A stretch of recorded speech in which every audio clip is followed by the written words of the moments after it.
नमस्कार दोस्तों, मेरे चैनल पर आपका बहुत बहुत स्वागत है। दोस्तों जंगल वाली श्रृंखला में, जानवरों वाली श्रृंखला में आज हम बात करेंगे दोस्तों उल्लू के बारे में। उल्लू जो जिसकी बड़ी बड़ी आंखें, और जब वो पेड़ पे कभी दिखाई देता है बैठा हुआ तो बड़ी बड़ी आंखों से वो बहुत खूबसूरत लगता है दोस्तों। उसकी आंखें जितनी बड़ी और खूबसूरत होती हैं वो उतना ही तेज देख पाता है उनसे। वो रोशनी से ज्यादा अंधेरे में देख पाता है। कितनी भी अंधेरी रात हो वो छोटे से चूहे को भी देख लेता है दोस्तों, चाहे वो पत्तों में छुपा हो या वो काहे में भी छुपा हो। और दोस्तों वो जब शिकार करता है तो अपने शिकार को पूरा ही निगल जाता है। वो उसे चबाकर नहीं खाता है और जो चीज पच सकती है उसको पचा लेता है। जो बाकी चीज होती है, हड्डी बाल वगैरह, वो सब एक गोला बना के बाहर निकाल देता है दोस्तों। ये एक उल्लू की खासियत होती है दोस्तों। उसकी उम्र 10 से 15-20 साल तक हो सकती है दोस्तों। इसकी जो मादा होती हैं वो अंडे देती हैं। अपने अंडों के ऊपर बैठकर उन्हें गर्मी देती हैं। माँ और बाप दोनों की भूमिका अपने बच्चों के पालने में बराबर होती है दोस्तों। मादा अपने बच्चों को गर्मी देती है और नर जो है वो खाना लेके आता है। तब बच्चे छोटे छोटे निकल जाते हैं अंडों से। तो जब तक वो उड़ने लायक नहीं होते, मादा ही उन्हें खाना सिखाना, खिलाना, उड़ना सब सिखाती है। और दोनों माँ बाप मिलकर उन्हें खाना खिलाते हैं दोस्तों। तो और एक इनकी जो एक रेयर से रेयर बात है दोस्तों, वो बहुत जानवरों में कम देखी जाती है। ये एक ही जीवन साथी के साथ ताउम्र रहते हैं दोस्तों।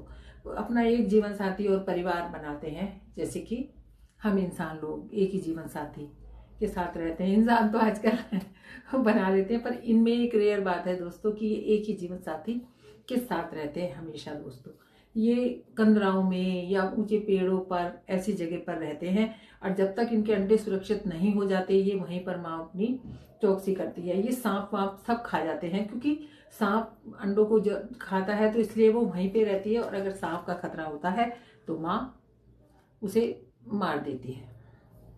तो ये दोस्तों कुछ उसकी यूनिक बातें। उसके जो कान होते हैं एक ऊपर और एक नीचे होता है, इससे वो चारों तरफ की आवाज अच्छे से सुन पाता है। और दोस्तों उसकी जो आंखें होती है ना, वो हमारी तरह पुतली नहीं घुमा सकता है। वो अपना पूरा ही शरीर घुमा के देख पाता है इधर उधर। आंखें उसकी हमारी तरह नहीं घूमती हैं दोस्तों। वो पलक भी नहीं झपक सकता है दोस्तों, क्योंकि वो सोता भी है तो आधी आंख खुली करके ही सोता है। तो ये थी उल्लू के बारे में कुछ बात। और दोस्तों हर एक जो उल्लू होता है उसकी आवाज भी अलग अलग होती है। कोई उल्लू हु हु करता है, कोई उल्लू सीटी की आवाज निकालता है, कोई उल्लू हंसी की आवाज निकालता है दोस्तों। यहाँ तक कि कोई उल्लू सांप के फुफकार तक भी निकालता हुआ देखा गया है दोस्तों। तो दोस्तों इसको लक्ष्मी का वाहन भी कहा गया है। ये हमारी धार्मिक मान्यताओं में भी जाना जाता है दोस्तों। और इसे लोग अंधविश्वास और अपशुगन से भी जोड़ते हैं। कभी कभी तांत्रिक लोग इसका अवैध रूप से शिकार भी करते हैं। कहा जाता है कि ये तांत्रिक क्रियाओं में बहुत काम आता है दोस्तों। तो इसका अवैध शिकार भी इसलिए बहुत होता है दोस्तों।